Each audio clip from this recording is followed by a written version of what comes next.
పల్లెటూళ్ళల్లో ప్రతిక అత్త కోడళ్ళ గొడవలు అవుతాయి.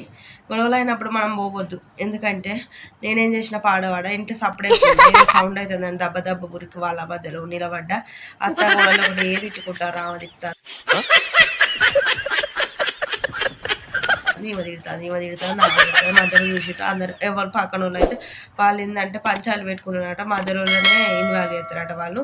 అందరికీ చుట్టుపక్కల వాళ్ళు అందరూ తెలిసి వాళ్ళు సపడెక్కపోయారు.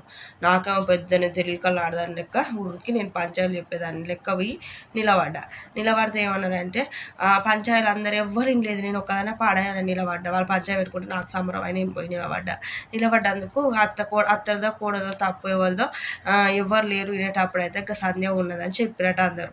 అయితే రేపు ఏంటంటే కచ్చేరి కడుకట అందరూ వాళ్ళ అవ్వగారు వీళ్ళ అవ్వగారు వాళ్ళ అందరూ వచ్చి అక్కడ పంచాలు చెప్తారట. రేపు నాది ఎవరు తప్పు ఏం కథ అని నన్ను చెప్పమంటారు. ఇది వాళ్ళు మంచిగా ఉన్నారు కానీ అమ్మ కూడా చితకపోతట్టుండు పెట్టుంది కథ. మీరు కూడా ఎవరైనా పంచ పెట్టి కూడా మధ్యలో పోకూరు కష. వస్తాను వాళ్ళ కోసం పోతాను.